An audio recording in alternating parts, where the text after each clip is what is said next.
All right, well, good morning. Thank you, Alex. And thank you, Kathryn and Michael and all the folks at Old Alabama Town Landmarks Foundation for pulling this all together. I know it's a lot of work, and we all appreciate it. And it's always an honor to be a part of speaking at this event with so many other fascinating speakers.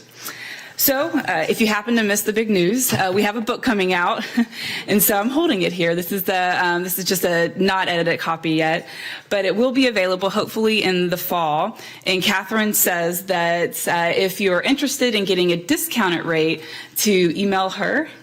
We'll email everybody. We'll meet. If you leave your email address, we'll email you the form, and we may even have some hard copies that we're supposed to send. Yes.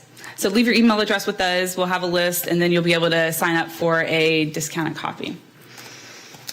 All right, so as Alex mentioned, I became involved with the road about a decade ago when I was an archaeologist working for Greg at University of South Alabama. Greg asked me if I'd be interested in working on a project to locate the old federal road. And don't tell Greg this, but to be honest with y'all, I had absolutely no clue what he was talking about because I'm not from Alabama and I wasn't familiar with the road. But taking the opportunity to have a break from the drudgery of digging thousands of shovel tests in the sweltering Alabama heat, climbing through understory and all the fun that goes along with archaeology. But I was excited to take a break from all that and be able to work with my passion of working with maps. So obviously, it was a no-brainer, and I agreed to the project, and it was one of the better decisions I've made in my life, because who would have thought that 10 years later we would have had a book, and I'm here talking to y'all today. And not to mention that, it was also one of the most fun projects I've ever worked on. You know, for 2 years, we got to just explore a lot of the history of Alabama. We got to go and just drive through half the state and 250 miles of road and meet tons of amazing people, eat at the best, backyard barbecue places. And it was just by far the funnest time I've had. So the project was funded by a grant from the Alabama Department of Transportation to conduct an archaeological survey of the road. We wanted to include or identify its precise location of the road and any historic sites along its path. And this was a timely project because in 2010, the road was listed as both a place in peril by the Alabama Historical Commission and was included on Alabama's Trust for Historic Preservation's list of endangered sites. So the results of the survey would ensure the Department of Transportation did not damage any remnants of the roadbed during any future construction.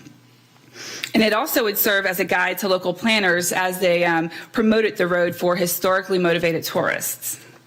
So our adventure began with hours and hours of poring over old maps, surveys, survey notes, land records, aerial photographs, and traveler firsthand accounts of the road.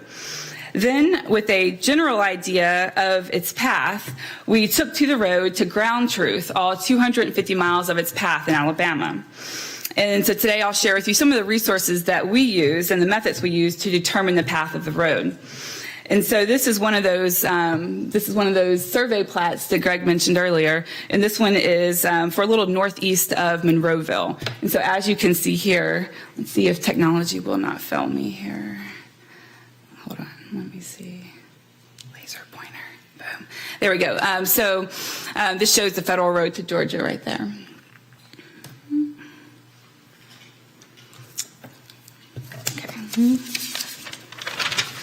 Okay, so before we get started, I will just give you a brief overview of the history of the road.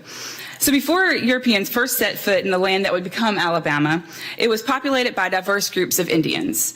Extensive villages were found all along the main waterways, and networks of paths connected these settlements. These ancient paths were made by natives who knew the most effective way to navigate the land, and they were used many times for centuries. They generally followed ridge lines and crossed creeks at their lowest points. So when the U.S. sought to build a road through this area, it just made sense that they would use those paths. In 1803, after the United States bought the Louisiana Purchase, which more than doubled its size and gave them control of New Orleans, President Jefferson realized that he needed a more reliable route of communication from Washington, D.C. to New Orleans. And so a new mail route was planned to connect Milledgeville, Georgia to Fort Stoddard in the Mississippi Territory. And so if you see here, this is where the road comes from Milledgeville. It enters at the Chattahoochee River just south of Fort Mitchell, and then travels down west and then southwest over here to Fort Stoddard. And so this part in Alabama was what we were concerned about. So initially the road was just wide enough to accommodate the travel of a horse, about 4 to 6 feet.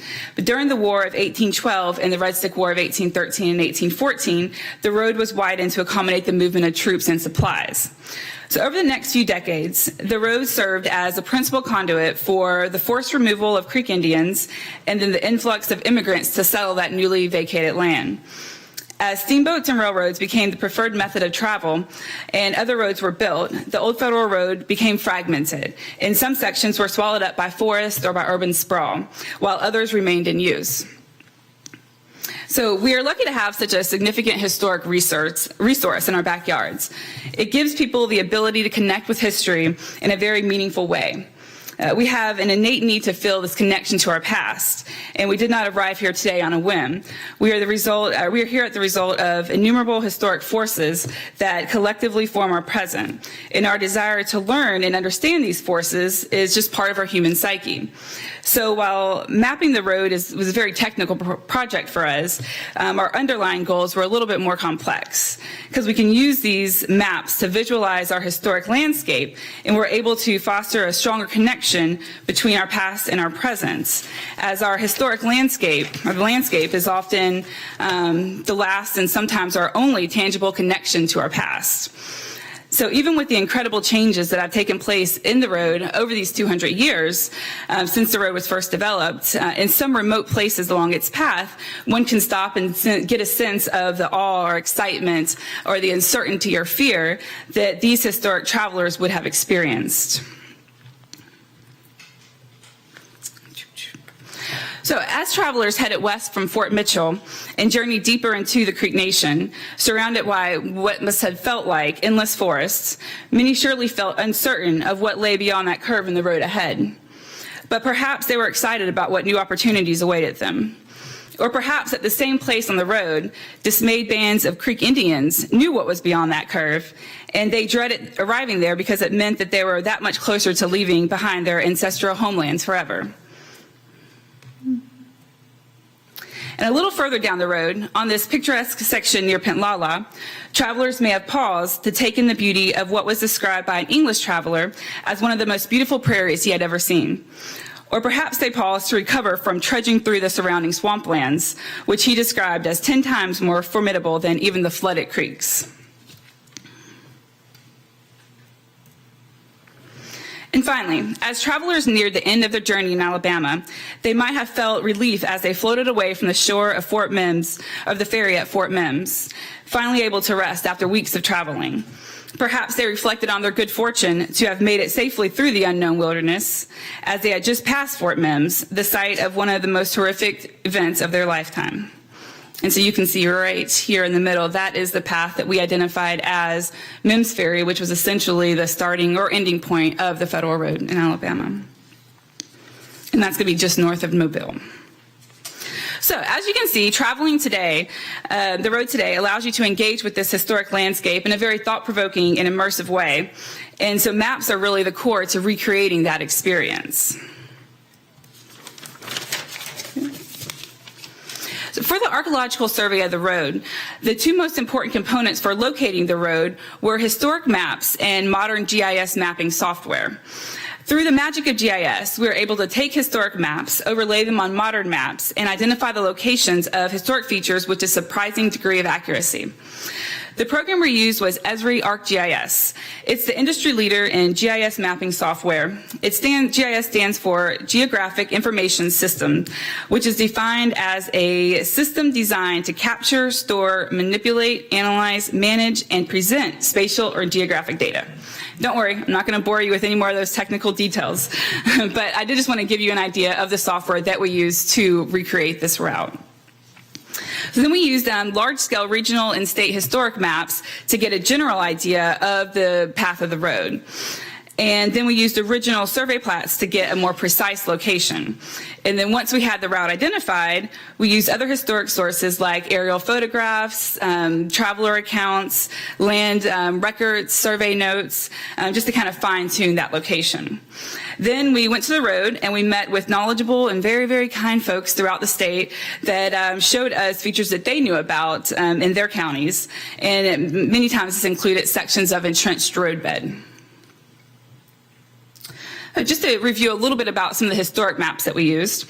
We started with Decrenet's, which is one of the earliest depictions of the Indian Trail that became the federal road. Greg touched on this earlier, but I will just show this map he created from surveys made by French military officers over the previous 3 decades.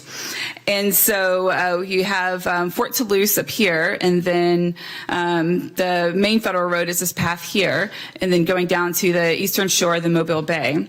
And as you can see, there were several other of these paths that connected villages and important crossing points in the river.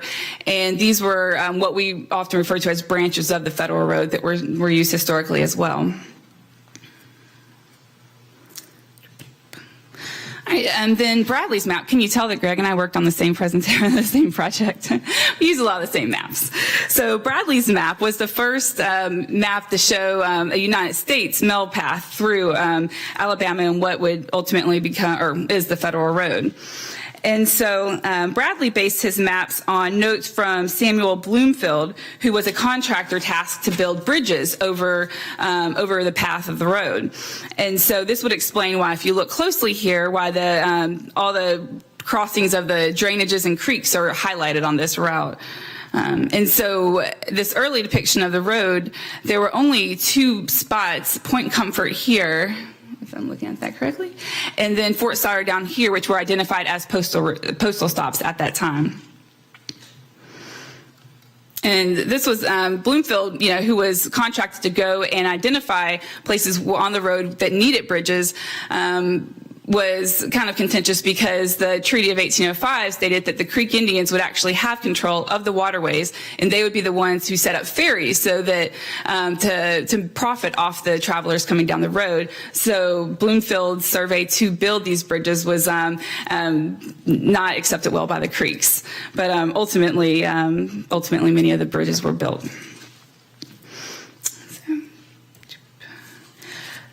And there were several other 19th century maps that I'm not going to go into a lot of detail about, that they all show similar interpretations of where the road ran, because many of them all used the same maps or were based on the same data. But one important map was John La Tourette's 1830 map of the state of Alabama. And this was based on those early land surveys. And this one was very useful because it actually showed township range and section lines, so we can get a little more precise idea of where the road ran.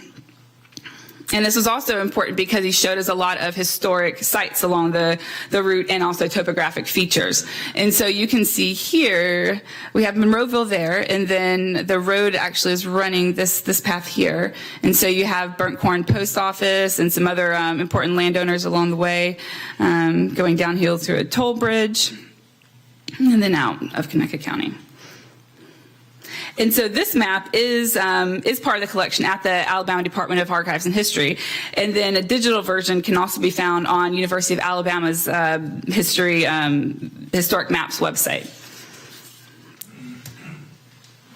So after pouring through all these historic maps and looking at other historians' interpretations of the road, we had a really general idea of where the road ran. So we were able to identify the townships with the relevant land surveys, plats that were compiled by the General Land Office in the early 19th century. So when possible, these first generation surveys were used, and they were created in the 18-teens by Thomas Freeman and John Coffey. But because there was a fire in 1821 that destroyed a lot of these maps and the survey notes, we often had to turn to the 1840s second version maps that were created by James Weekly. So these plats were great because they typically showed water sources, roads, and sometimes we got lucky and they showed features like stores, communities, cemeteries, and forts. And like this one here, showed the Federal Road and then the Moniac store. And so these were based on township range and sections. So these were really similar to modern topographic maps. So it made it really easy for us to compare the two and to get a good idea of the route of the road. So we began the project by downloading digital copies of all of these maps. There's some 20 or 30 of them. And then we took these images and inserted them into ArcGIS, the mapping program that I mentioned earlier. And then each image had to be geo-referenced. So this means that we had to associate points from the historic map to points on a modern map to ensure that data from both of the maps lined up. And this was an important step in the process because we wanted to make certain that our locations are accurate. You generally wanted to find 4 or more points on both maps that were identical and that wouldn't have changed over time. And so for survey plats, we often just use section lines because those are pretty standard. You wouldn't want to use like a water course or something like that because those kind of move over time. So once these maps are aligned over each other, then you just you create a file called a shapefile, and you basically just trace the route of the old road. So then once you're able to remove that historic map from your database, then that line would remain on top of the modern map. So then we were able to, with that line, get GPS coordinates of exactly where the road ran and go out into, and ground truth that, go out in real life, take our GPS and see if we were getting an accurate idea of where the road was. So I will show you a little bit about what I mean. All right, so close-up image here of that plat with Moniac's Tavern store. And so you see the federal road here. And then we would take that. This is a little difficult to see, but if you bear with me, you can kind of see the topographic map here. The red lines there are the section lines from that map. And then the black and white, obviously the handwriting here, the road and these section lines are that historic map that are overlaid on top of that, the modern topographic map.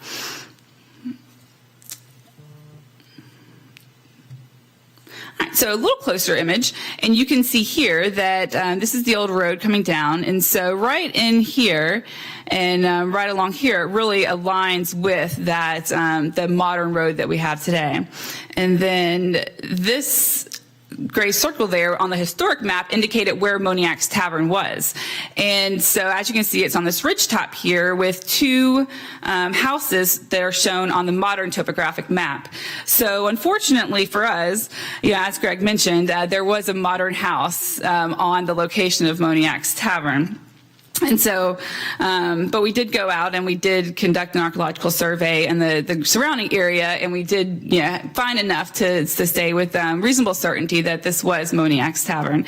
So it's great to have the map in addition to the archaeological material to really confirm that location. And this is that same map, but this is with the aerial underlaying. And so here you can really see, especially right in here, just how closely that historic road and the modern road align. And it's often, if you see this, the lines here are the section lines from both of those maps. And so when the surveyors were out, doing those early surveys, they were walking along those section lines, and that's where they were getting their measurements and recording their features. And so sometimes, as you see where the road just veers off here, they oftentimes in the middle of those sections, they just kind of estimated where they thought the road was running because they didn't actually go and measure every step of the road in the center of the section.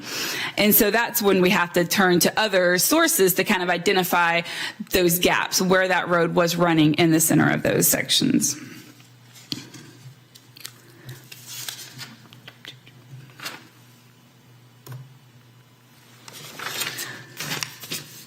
All right, and so once we got all this data together, then we had, to fill in a few of those gaps, we turned to some of the historic aerial photographs that were taken in 1930s and the records of Fletcher Hill. Fletcher Hill was the the county engineer for Monroe County in the 1930s and 40s. And so he took aerial photographs from the 20s through the 40s and recreated these maps based on those roads that he saw in the aerials. And this was really important to us because a lot of these aerial photographs were taken before the roads were paved. And so when they paved the roads, they oftentimes straightened out any curves they might have had in the road because we had the resources at that time to maybe bridge a creek, or so we could take the most direct route versus maybe the most navigable route that the federal road took. And so this is where we would find a lot of that entrenched roadbed. There could be areas where the ridge line went this way and the old road went that way, but they were able to just cut through that with a modern road, and you'll see that in the historic photographs. And this one in particular is really neat because Hale would also do little doodles and give us some little historic information, like this dog run house here, the dog trot house, which was is a very typical style house in the early 1800s. And so a lot of these were found throughout the road. There's still one in Monroe County that's still standing. And this was interesting. He had the tidbit down here where there were, this was in the area near Fort Hull. And so he said that there was a cemetery with 3 graves, and there were not any markers on these graves. Part of the stockade mound was still there from the fort. So taking all these little pieces of information, we're able to kind of get a better, more precise location of the road and any kind of historic sites along its path.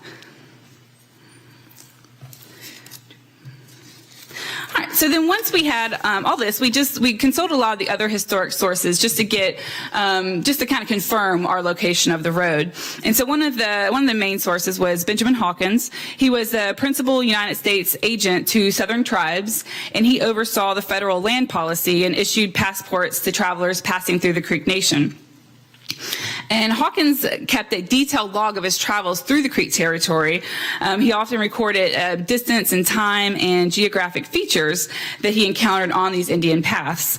And so several segments of his journey describe paths that would become the federal road. And so Thomas Foster did an edited Hawkins' journal and for publication, and he interpreted his method of notation. So as you see here, this top text is Benjamin Hawkins' log entry, and then the bottom here is Foster's interpretation of that. So he would write, bearing north. At 1 hour and 20 minutes, he crossed Hollow Creek, which was actually Holly Creek, down in Baldwin County today. And then the creek was 10 feet wide and it was flowing left. And so then, as he continued on his horse in another hour, he crossed Turkey Creek, which was 15 feet wide and flowing left. And so obviously these notes are, not going to provide the detail that a measured survey would, but they're still very helpful for us to compare this path and to look at these features that he's crossing and get an idea of if we're talking about the same path here.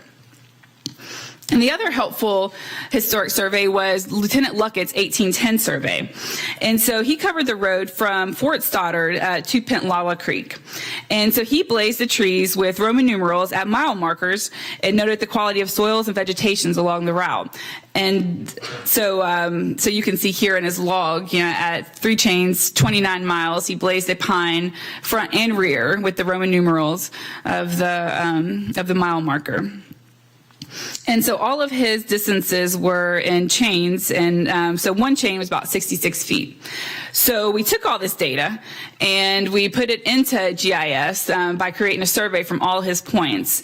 And we ultimately got a path that was very similar to the one that we identified. And so as you can see here, the bottom road is the bottom part is the red road, or this red road is the route that we identified. And then this orange route is, based on the surveys, the route that we generated from Lieutenant Luckett's records. And so if you just look here, these are basically, these are the same roads, but they're just a little bit off, and that's probably just due to some differences in declination and just historic methods versus today's, GIS methods. All right, and so this was really helpful too, especially in the southern half of the state, because we were able to use this to fill in some of the areas where we didn't have those early first generation surveys. All right, So once we had all this, we had our route identified, then we took to the road and we met with county members from each county that the road passed through. And there were about 10 counties, and it's great because I see a lot of the people here today. It's always when you come to these, it's like a federal road reunion from 10 years ago. So these people they would graciously take us in. They would usually feed us some really delicious food. And then we'd have a meeting. We'd all share our resources. And then we'd get in cars and we'd go and they would show us all these different areas where they knew of entrenched road bed. And it was really helpful to us because we would take those GPS measurements and then bring it back and then coordinate that with our data and maybe alternate our route to, to match where the bed that we had seen. So once we had all that data, we put it together in a final map that we created for AlDOT along with a very lengthy report. And so in the map, we broke down, as you can see on the key here, the road basically foot by foot. I mean, we went through and we identified whether the road was paved, whether it was accessible, whether it was grass, whether it was an old entrenched road section, whether it's bridge or destroyed. So just a very detailed route. So and gave all this data to the Department of Transportation so that they would be able to really know when they were going out and widening a road or making any changes on the road, they were able to know if they were going to be impacting any of the old road bed. So we took this data too to really help us identify a drivable route for people today, because that's one of the main things we got asked over the years with this project was we want to go out and drive the road. How do we do that? And so, so using that data, we gave our best guess at what would be a drivable route, which is in this book here. And so, quickly, do I have 1 minute? Okay, I have 1 minute. I'm going to do this in 1 minute. So we create, in addition to the book, which will be coming out hopefully in fall, we have a map that I created on this story map, which is one of the kind of public interfaces of ArcGIS. And so this will basically give that same route as what's in this, what's in the road. I'm not sure what's happening there, but this will give you a chance to be able to maybe look at the road before you want to go out and explore it. And this really highlights any of the spots that we talk about in the road. And if you go through, so then you see the location of the road there, and it will just give you a driving route and highlighting those sites.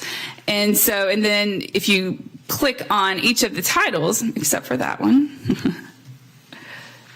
let's try that one. Okay, well, when this is live, you click on those titles and it brings you to a page where you can learn a little bit more about those historic sites. So, all right, well, so thank you for your time today. I hope we're able to kind of demystify how we identified the location of the road and maybe give you, inspire you to go and explore it for yourself.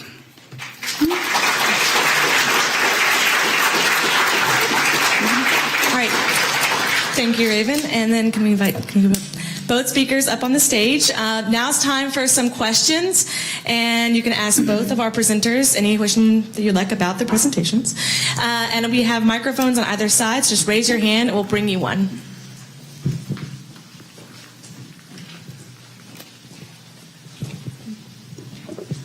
Yes, ma'am. I'm interested in who was it came through Alabama, Cortez? DeSoto. Mm-hmm. Yeah, and the DeSoto Trail, how did they determine where that went?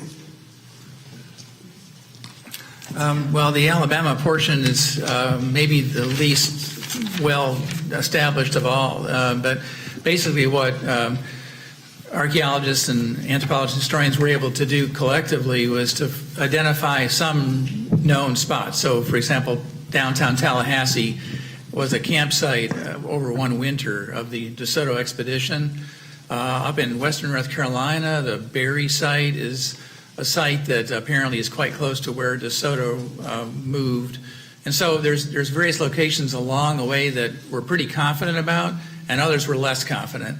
So today, I think most archaeologists would suggest that the expedition generally followed the Coosa Valley, cut over at some point to the Tallapoosa around Tallahassee, and then came through the Montgomery area, and then headed south. And this is where it becomes really speculative, because the battle site of Movila, where basically that turned the expedition north again, has not yet been found on the ground.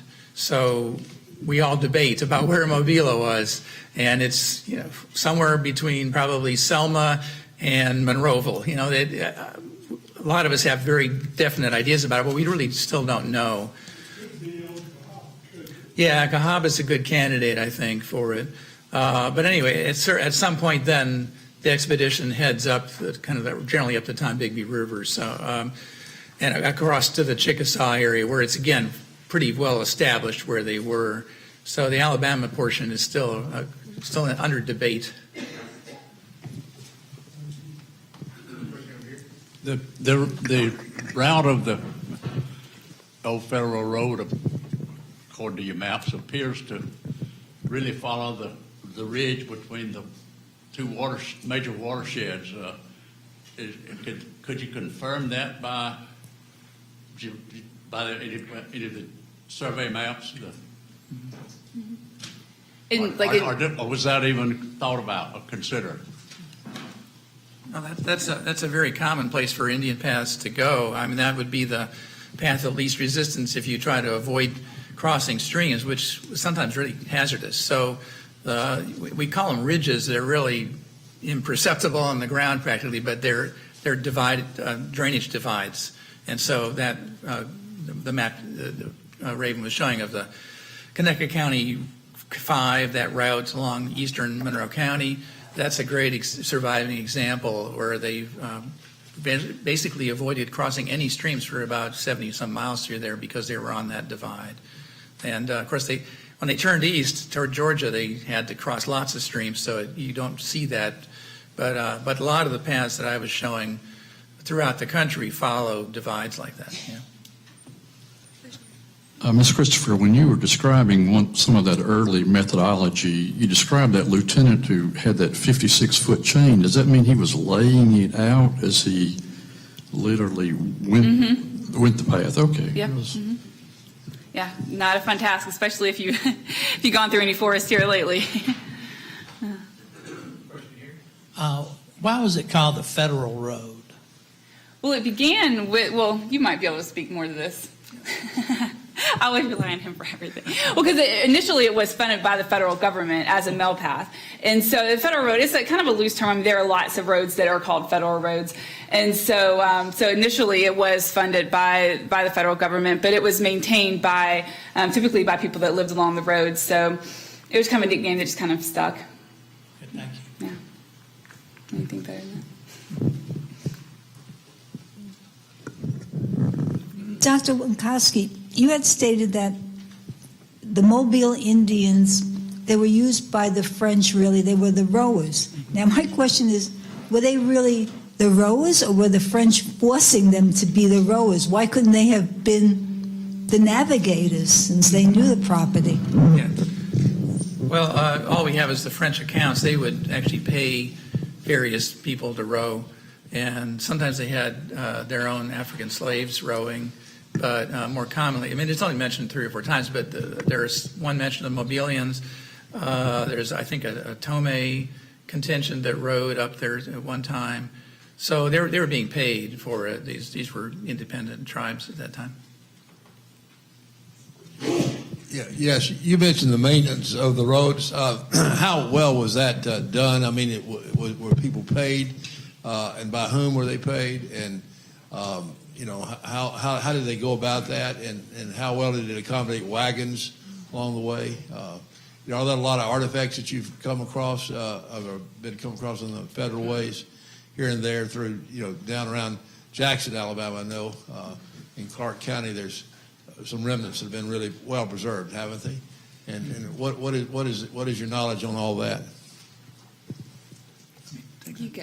Yeah. Well, as I understand it, the maintenance was sort of a tax on the people living adjacent to the road, so they were expected to do this without any compensation. And so some did it well and some did not.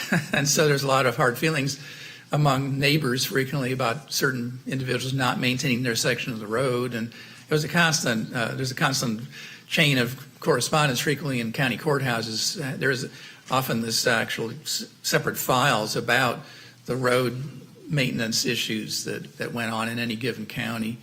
So it didn't work particularly well, it doesn't sound like, but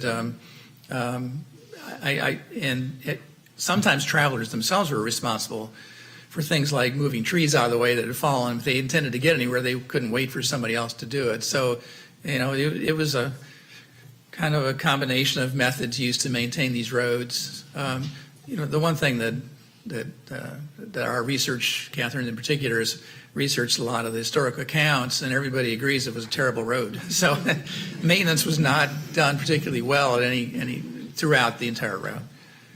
Did that kind of? First was not, and how long did it last? Well, 1811 is when when the Army first cuts the road through. There were some earlier efforts, but that's when it really, 1811, 1812 is when it's actually in use. And then it goes on till today. I mean, there's quite a few sections that are still drivable, so it's not, of course, known as the federal road, but a lot of it has been maintained in public ownership. The road crosses Millie's Creek and then makes a big arc. It's going west. Then it crosses Millie's Creek and makes a big arc and turns southwest. Why there? Why didn't they come out of Fort Mitchell and follow a more southerly route across the plains? Were they following the Indian trails? That's it? Mm-hmm. And they didn't have to follow any ridges if they went south, but they were following the Indian trails. Is that the only reason for that? Well, they also wanted to connect up the road from Georgia to this place called Point Comfort, which was just south, it's just south of Tallahassee, basically, 20-some miles south of there. And that was an important point for Benjamin Hawkins's Creek mission. He had one of his assistants living at Point Comfort, and they were interacting with people at Tuckabashie. All the major Creek towns in that area had an interest in having the road near them. Okay. So there was all kinds of political and economic pressures to run the road kind of past that group of Creek towns in that area. Okay, so you mean there were political pressures on roads even then?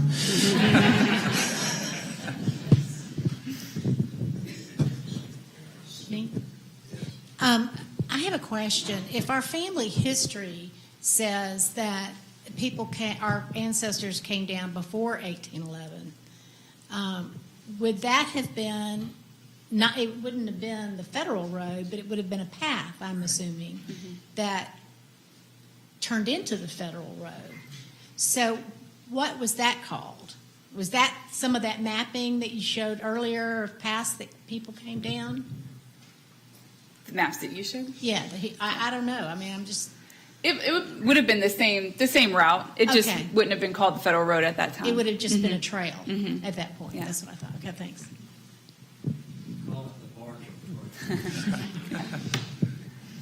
I ask you about what kind of road do they have going out west toward Perry County, toward what is now Marion. I had some forebears that came in on the stagecoach in the early 1820s into Marion, or what was, the predecessor of Marion, and through a lot of Indians, we were told. So what do you know about that? I know nothing about that. Yeah, our knowledge is narrow but deep, I guess. It's entrenched. No, I actually don't know anything about that road, but there actually is a big proliferation of roads right around the territorial period and early statehood. I mean, that's the opportunity to really open up almost the entire state to road building at that time. And so we have Gaines, some of them are a little bit earlier, Gaines Trace and Jackson's Trace, and a couple others from kind of the Florence-Huntsville region heading generally south. Are a little bit earlier, but once you have statehood, you have roads being built all over. They would look a lot like this one. There'd be no real perceptible difference between the nature of the road, but you get quite a lot of new ones at that point. All right, we have time for one last question. Hi. When y'all were doing your archaeology survey of the various sections of the road, were y'all able to locate some of the original taverns or stands? We did. Probably the most well-known that we excavated was Samuel Moniac's Tavern. We also, we did some work trying to find Fort Dell in Butler County, and Middleton. Middleton. This was 10 years ago. The Middleton in Monroe County. We found enough to identify that, and There's a handful of them, and in the book it talks about it. Probably, the initial part of the survey was just to identify the locations. We were able, funding-wise and time-wise, we were able to do a few excavations, but we really couldn't go in and do as many as we wanted to. But we were able to on the Federal Road report, which is available online. Academia, which we can talk about later, how to get a copy of that. It does show the locations of those and show any work that we did on them. There was also a survey done by John Collier at Auburn University, and he died a few years ago, and his report never surfaced. I don't know that there's a report, but he did find some taverns kind of southeast of Auburn on the Federal Road section through there. So there's material that somebody will write up someday, I'm sure, about that. Was there a place in particular that you were curious? I'm just curious. All right, let's give a big round of applause to our presenters.